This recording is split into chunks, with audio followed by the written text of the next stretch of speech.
These long dog days of summer, I mean, we just made it through a heat wave. Mama was parched through this heat wave. I was hitting up Dunkin' every single day, and I will continue to probably for the rest of my days, but especially this summer. Dunkin' is helping everyone stay cool this summer with its lineup of refreshers. These drinks are packed with bold, fruity flavors and served ice cold. It's amazing. Dunkin' refreshers are the perfect afternoon pick-me-up. I like to start my morning with them personally, and then sometimes I go back for a second one because I'm just feeling crazy. They come in a variety of delicious flavors, including fan favorites mango pineapple and strawberry dragon fruit. And then for a limited time, there's black cherry and there's pink pineapple. I'm going to tell you something right now, and it's a bold claim, let me tell you, but I stand behind it. Pink pineapple will change your life. It is so good. It has me feeling like I'm sitting in a pool, resort side, just living, honey. It's so yummy. Try your favorite flavor with green tea, sparkling water, lemonade, or Dunkin's all-new limeade. I haven't tried the limeade yet, but I'm going to. Usually I get my drinks made with green tea and occasionally lemonade, but I do really like the green tea. Or if you don't want to build your own, try one of Dunkin's curated refreshers like the Cherry Lime Ricky or the Ultimate Pink Daydream. The Cherry Lime Ricky, scrumptious. I could drink like 3 of these a day. They're so freaking yummy. Head to Dunkin' today and find your favorite refresher. Dunkin' refreshers contain less than 1% fruit juice. Limited time offer. You know what's really terrifying? That unfinished college degree lurking in the background, just sitting there waiting for you. That's where Southern New Hampshire University comes in. With flexible online degree programs, there's no commuting, no rigid schedule, and no more excuses. Plus, they have some of the lowest online tuition rates in the U.S. Visit snhu.edu/morbid to learn more before your degree becomes just another story about what could have been. Every good detective needs a partner to support them on important cases. Think of a State Farm agent like your sidekick, there to help you along the way in your search for coverage. State Farm can help you choose the coverage you need, whether it's for your home, car, boat, or even RV. With so many options, it's nice knowing you have help finding what fits for you so you can get back to solving all of life's bigger cases. Go to statefarm.com or use the award-winning app to connect with a local agent and get a quote. Like a good neighbor, State Farm is there. Hey, weirdos, I'm Ash. I'm Alaina. And I'm Spencer. And we are having another installment of our Weirdos Audiobook Club. So thank you for being here today, everybody. We're grateful for you. So grateful.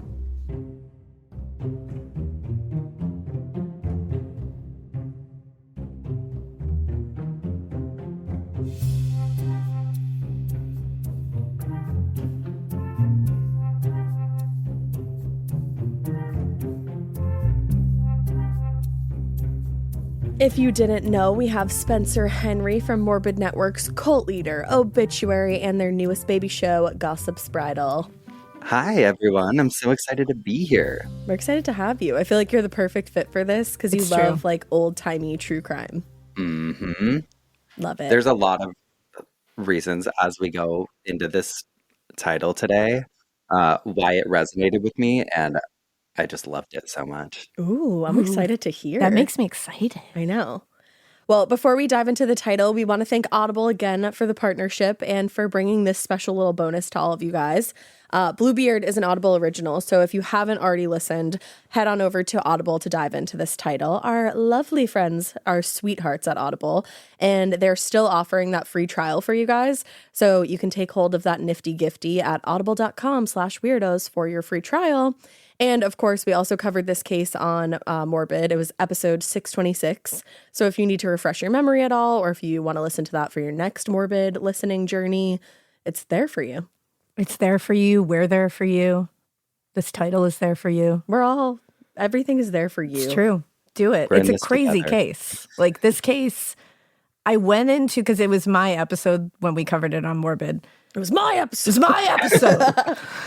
Not yours. It was mine. And when we went into it, I was like, oh, I think I've heard of this. I don't know if I don't know the details, but I was like, oh, this is like one of these guys that just like abandons women and takes their money. Like the classic tale, like an H.H. Holmesy style guy. So much Yeah. deeper. And it did kind of feel like he had those vibes to him just because of all the fraud and shit he was committing, like across borders and shit. And like the aliases. Canada, the aliasi.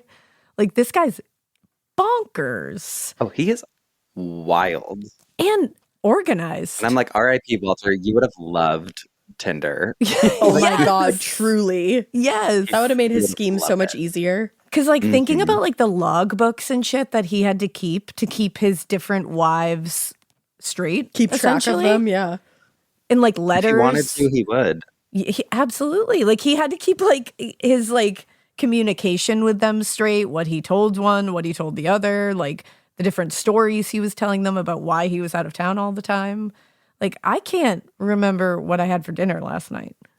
Honestly, no, that's same. a lot to keep up with. Yes. Stressful. I can't imagine what his nervous system looked like. Oh, it was riddled. It was riddled with anxiety. Yes. Maybe it wasn't, though. Maybe he was just totally cool as a cucumber. I mean, yeah, I think he just riddled our nervous systems with anxiety. Yeah, exactly. Yeah, well, I think he just was really good at probably compartmentalizing all of Yes, it. Definitely. Kind of like dissociating from all of it. Like, wow, Yeah. He had there's to a reason. have. It's a good point. He probably learned that in childhood because, like, if you go back and listen to the episode where we cover the real case, like, he definitely had a gnarly childhood. Yeah. So that's a good point, Spencer. Oh, I listened. Oh, wow, listen, you better believe. But yeah, I mean, because a lot of times that's like survival tactic is learning how to compartmentalize all those separate areas of your life and kind of dissociate from them a little bit. And that's probably how he was able to do that and not have these really strong emotional ties to Yeah, any of it. Definitely. He was never really taught to have a strong emotional tie to anything because his own parents treated him like shit. Yeah. And his mother really treated him like shit. Yeah. And then, I mean, once he finally got out of there, what was he, 12 years old, I think, when he got out of there and went on his own? It's like, then the world treated him like shit. And obviously that's no validation or like justification for what he did. It's just, I think this is why he was able, like you said, to just like shut it off. Because he was like, well, no one's ever had any connection to me, so why should I have a real connection to anyone else? I think that's exactly Yeah. it. Everyone used him for what they could get out of him. So he just decided that that was the life he was going to live. And he did it in a awful What a way. life. Yeah, did it Exactly.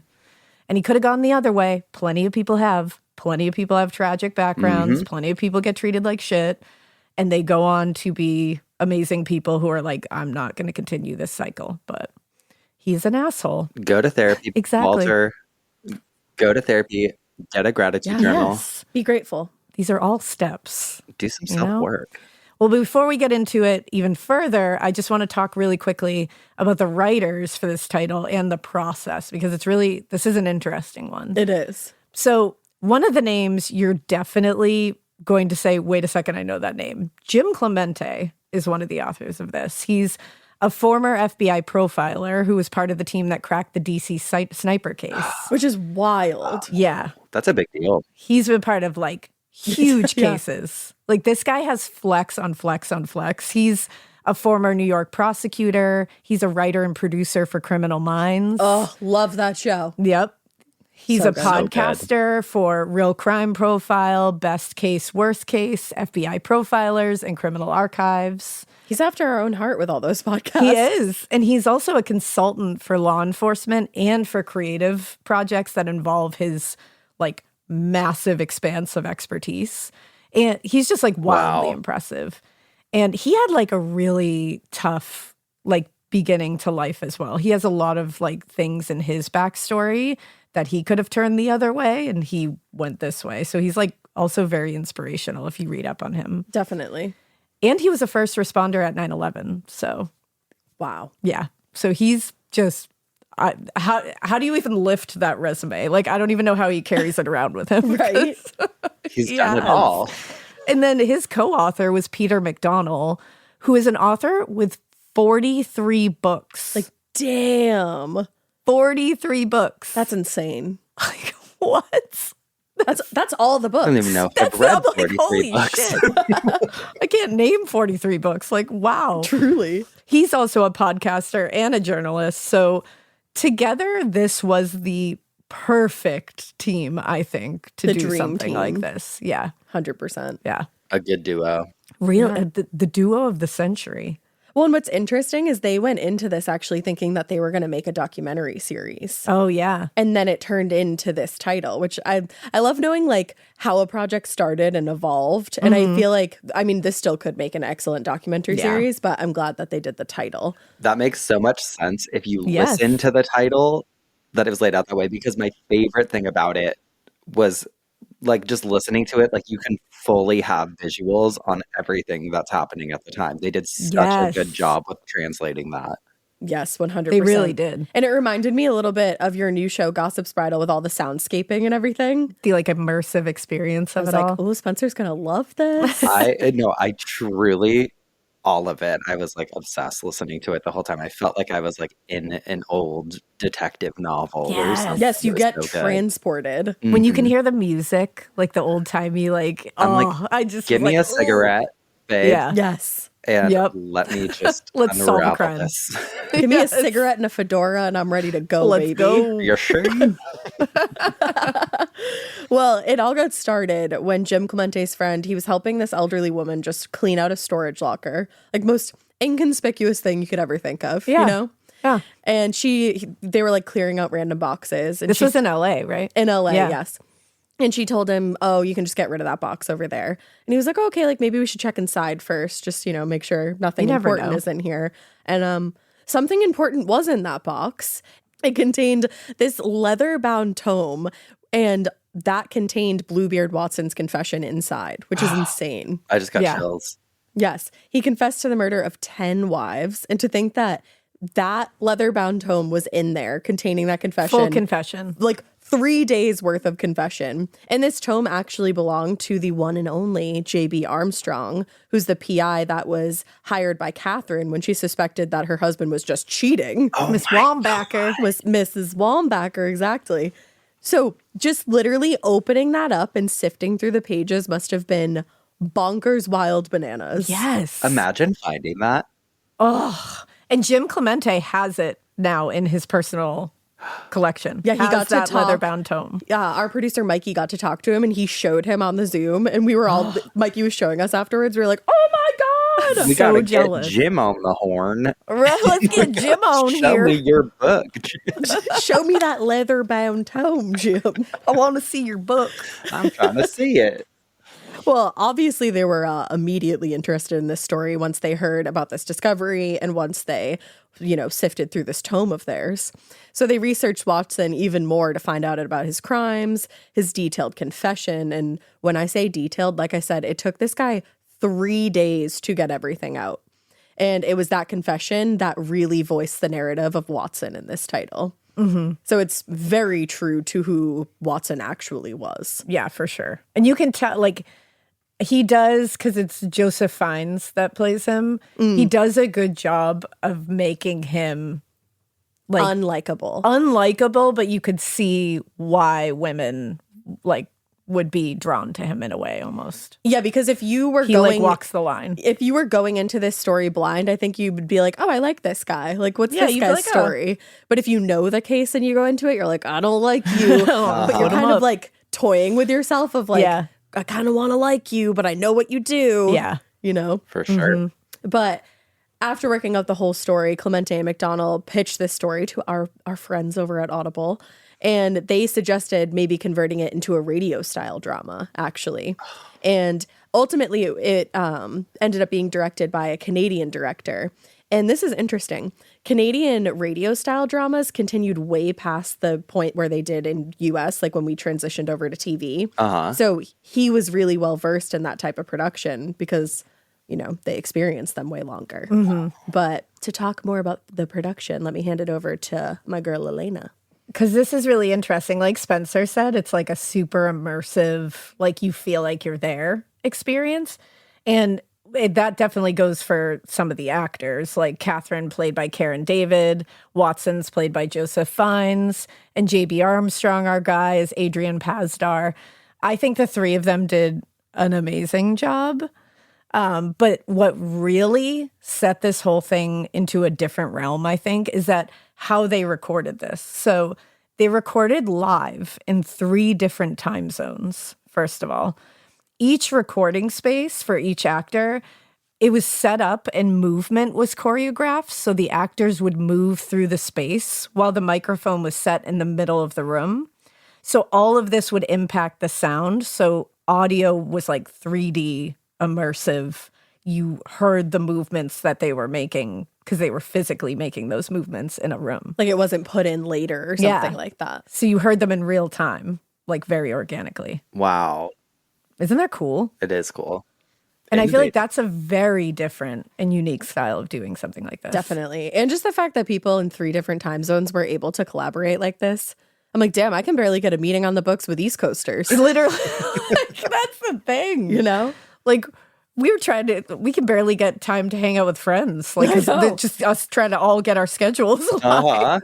Meanwhile, they're like, let's soundscape this shit and record the entire title all at once. In 3 different time zones. Wow. That's incredible. Shit. Yeah, it's crazy. So what I think also takes this one and kind of like separates it from a lot of titles is the way that this is obviously inspired by a true crime case, and they kept a lot of it very true to what happened, and the way that they kind of like fictionalized parts of it, to me, didn't impact the case in a way that was like negative. I think if anything, it only made it easier to follow. You know? I definitely agree. Like the plot. It just added to the story, but it didn't add anything unnecessary, you know? Exactly. Totally. And it's just an engaging way to tell the story, like with this radio style and 3D audio. It, like we said, pulls you into each scene. You feel like you're there. You feel like if you close your eyes, you can just like hear all the, because it's like we were talking about before, like the music in the background, and you can hear someone lighting up a cigarette, and you can hear, so you feel like you get this everything happening all around the room kind of feeling. Mm-hmm. And it's also cool that this narrative definitely places it in that specific time and place. Like it has nods to the formation of the Bureau of Investigations, which is like that blew my mind. Just like being in a place that you're like, oh, that didn't exist yet. Like, fuck. And it was also like the end of the Spanish flu that they have a nod to, the beginning of Prohibition. I think all those things being tapped at during this really placed you in that time. Yeah, place you and like little reminders along the way, like this is where we are, you know? Like we're not in 2024. Right. Well, I kept thinking of other like infamous crimes of that time, like the Wineville chicken coop murders and all of these Los Angeles crimes that happened, I mean, not the same year, but like within that time realm. And it's just, I don't know, it's so fascinating to see how everything was handled in those days in comparison to now. And there's a lot of things that you look back and you're like, why would they do that? Why wouldn't they do this? But a lot of what they were doing is still really advanced given the tools that they had at the time. Yes, absolutely. We're always talking about that, how in these time periods, it's like, we don't have a camera on every street corner. Mm-hmm. We don't have someone with a phone recording it. We don't have a digital footprint. We don't have this and that. Even like fingerprinting was still in its infancy, you know? It took a lot to solve these crimes. Which makes it more fascinating, in my opinion. Yeah, for sure. Yeah. Well, and it makes you wonder, too, certain crimes that happen today. You're like, how'd they not figure that out? Everyone has a fucking camera in their house. Because it's so like, true. How are they catching these people with literally just like boots on the ground detective work here? Like, that's what this is. And I mean, and also like speaking to how they were able to solve this stuff.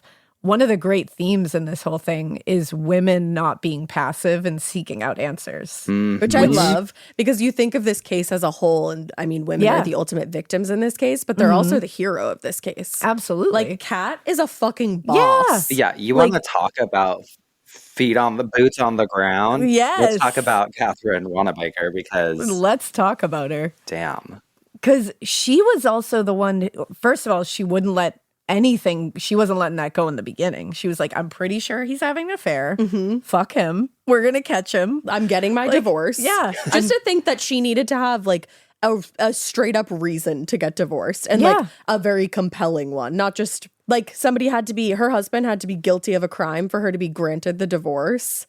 You should just be able to have a divorce if you don't like his ass anymore. Yeah. It's so complicated, because even now it's a lot easier to divorce somebody now but it's still like this personal battle that I think a lot of people have where there's so much back and forth. So I can't imagine doing that. And on top of that, having to have like a good reason in the eyes of the court or the law in order to go through with it. Right. And that like even cheating was barely sufficient. Yeah. You can tell Kat is having that like personal grapple because even when she knows how terrible he is and she's like working with the private investigator, when Walter calls her and talks about wanting to knock her up, she's like, well, maybe I should call this whole thing off. And I was like, girl, no, don't do Like, it. no. Don't do it. But it shows that she still was kind of like battling with thoughts of whether or not she should just kind of ignore everything and put it on the back burner. She was a product of the time. Yeah, I was just going to say society was influencing her big time. And being like, maybe I should just have a baby with him and we can have that, you know, classic family and I'll just ignore everything. You know what fixes a toxic relationship? Oh, baby. Yeah, that'll fix things. Well, and like to prove your point even further, like to add to it, he went after older women, like widows, people who had previously been married and lost somebody, you know, like these women did want to have families. And for a lot of them, it was like their quote unquote last chance to have a family. Yeah. They're vulnerable. They're susceptible. They're kind of like backed into a corner again by societal norms and societal pressure. But absolutely, 100%. Yeah. I want a high five Kat from the future. Exactly. Just be like, girl, you did it. And while Kat, like, in the actual case, she didn't like, you know, team up with and like go to the extents that she went to in the title. She did not, it wasn't her just sitting back and not doing this stuff. Like she, like we said, was the one who was like, I'm pretty sure he's having an affair and I'm not letting it go. So JB Armstrong, like, let's get going. And she even provided additional information and documents to further prove, like once it started unraveling, she was like, oh, here's all this shit. If that's going to help you nail him, like here it all is. Like I found some more shit for you guys. And that's her in real life. Like that she really did do that. Like she was vital in unraveling this whole thing because she wasn't, even as a product of that time and society around her at the time, she wasn't a woman who was going to sit down and just be comfortable passively letting these things happen to her. She knew something was amiss right off the bat. She took action right off the bat. And of course, she had no idea, like no way of knowing how amiss things were. What exactly she was unraveling here. And what she was up against. And it's like, once she found out that there was like way more shit than just an affair, that she was like, he could possibly be murdering these women and like, maybe he was going to murder you. Instead of like just falling apart, which she had every right to do, hearing that kind of news about your fucking husband, she turned around and was like, how can I help? How can I make sure that he doesn't do this to anyone else? And like, what a badass. 100%. She like followed her intuition. Yeah. And I mean, it's the ultimate like going through his phone behavior. But then it like leads you down this crazy rabbit hole where you're like, oh, okay, this is much deeper than I thought. Yes. I love that her version of going through his phone is trying to get into his briefcase. Yep. His duffel bag that he carried around everywhere. The classic. Which I'm like, could you be more conspicuous? I know. Just carrying around a duffel bag of marriage certificates? And being Dingus. super weird about said briefcase / duffel bag. Like, I mean, if you're going to carry around a bunch of shit, don't be so weird about it. Yeah. Listen, she is a victim in this situation, but there were several red flags, especially like when you're listening to her narrative in the title. I mean, well, first of all, I was laughing in the beginning because she's talking about meeting Walter for the first time, and she's talking about how he kind of catfished her, and she says, no one would accuse him of being handsome, which is diabolical. That's a read. That is a read. That is the biggest read. And also, in the book, she's talking about, like, you know, how they got married after 4 weeks, and she's like, I couldn't think of a reason I shouldn't. And I'm like, girl, I can. I can think of 10. Yeah, I could think of 22 different reasons why. Let me list them out for you. Because he was described as being like a gnome-looking motherfucker. Ugly. Yeah, like, he absolutely paraphrasing, but it was like he was like a gnome-like man. That's how they described him. Little alfalfa too in his mugshot that I just want to rip off. Pink. Just take it right off. I mean, I don't see it. I mean, who knows what was going on with Yeah. Walter otherwise. Who knows? Looks-wise. I think he had charisma working for him, unfortunately. And that can work. Charisma. That can do the trick. Uniqueness, nerve, and talent. And she said, too, when he moved in with little possessions. And that is also the goal. That's ideal. And don't true. disrupt my space. Yeah. Yeah, we don't need You have 4 things? Great. your collections here, okay? Yeah.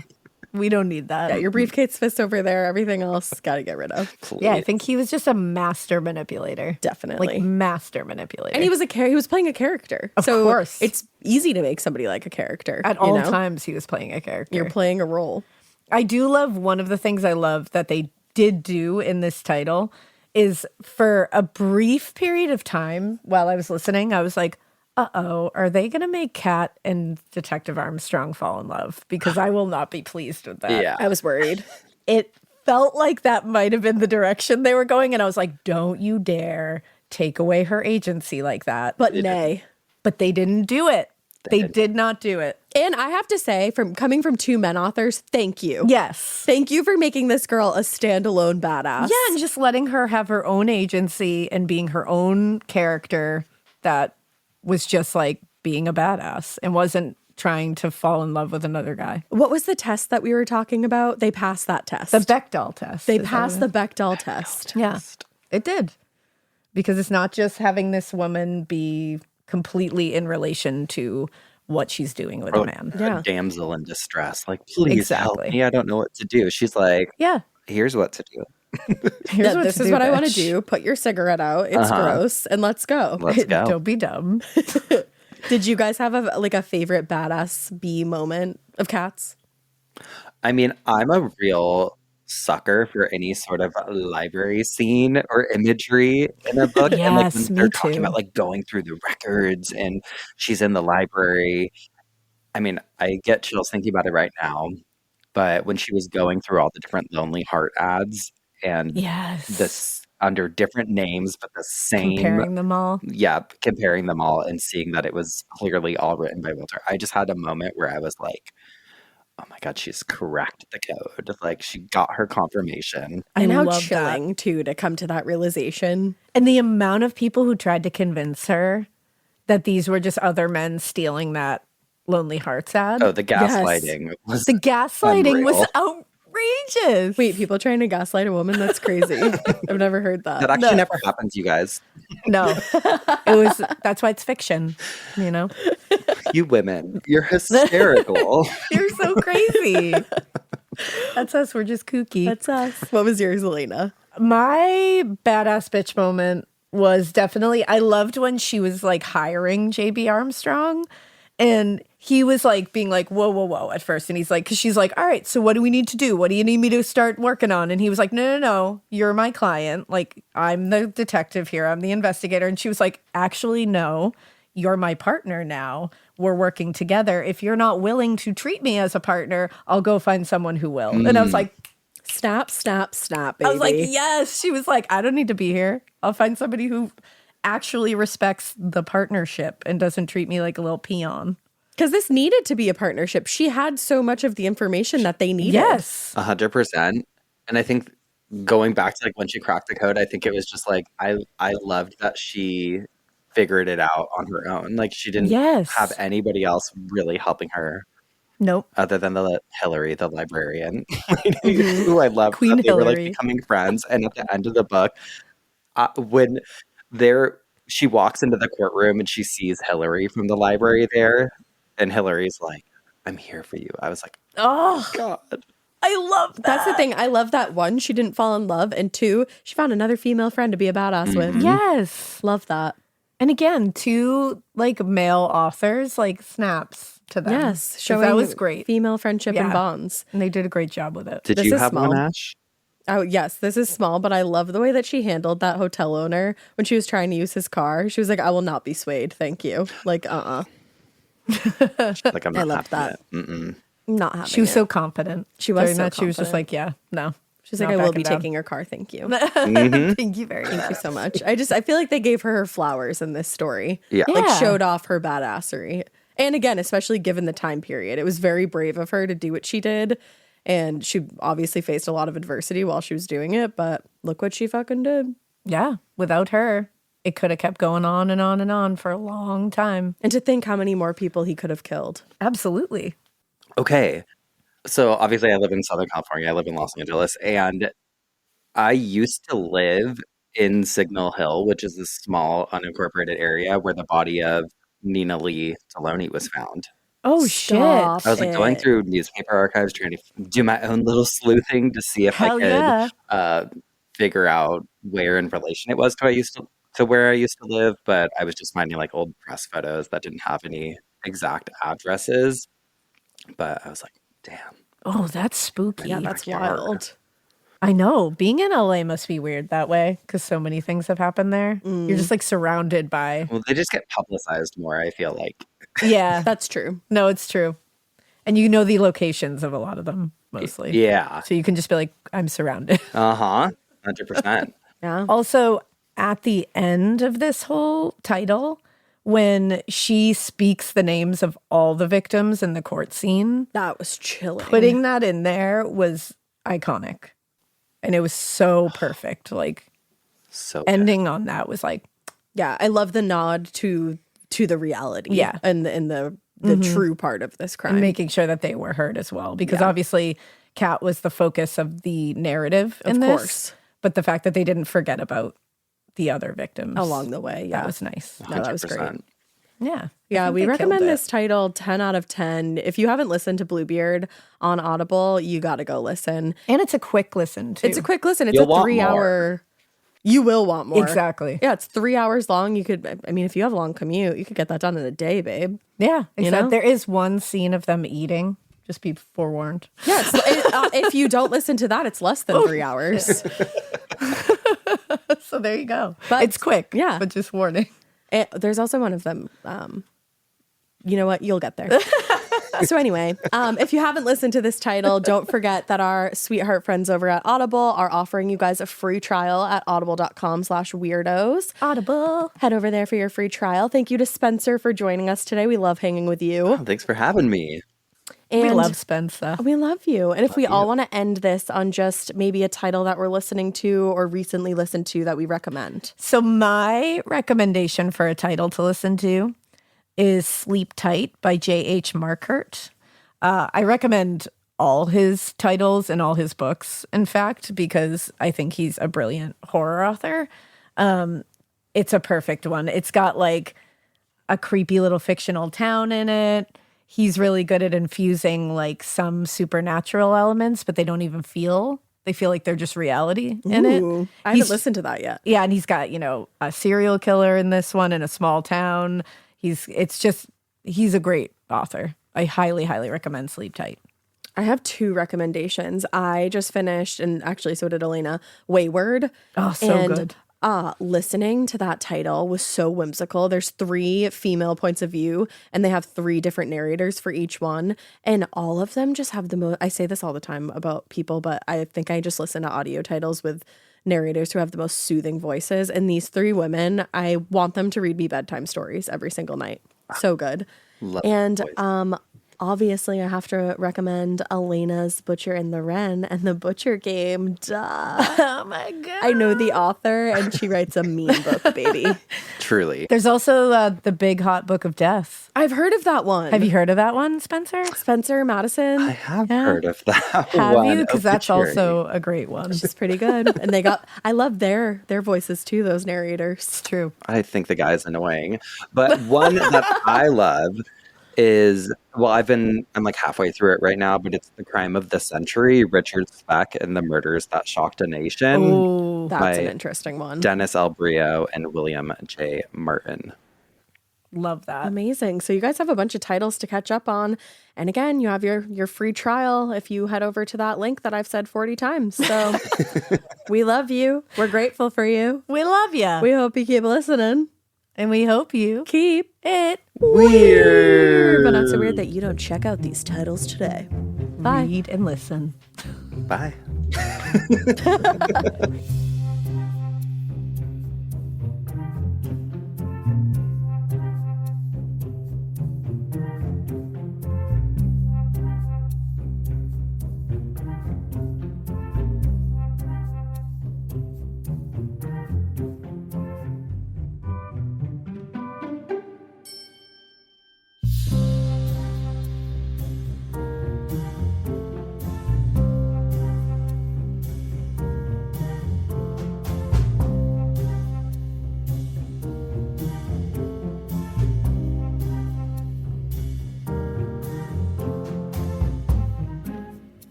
Nothing beats tradition, like weekly game nights at Mom's house. And Tostitos, crafted with masa made the traditional way, starting with whole corn kernels, with flavors worth gathering around, like a hint of lime and Mexican street corn, and no artificial colors, flavors, or preservatives. That's the Tostitos way.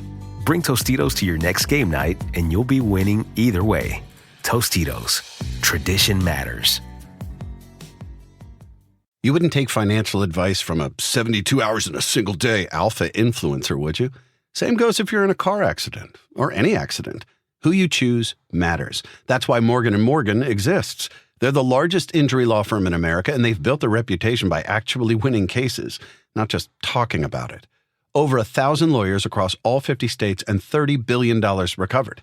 Injured? Go to forthepeople.com/podcast. That's forthepeople.com/podcast.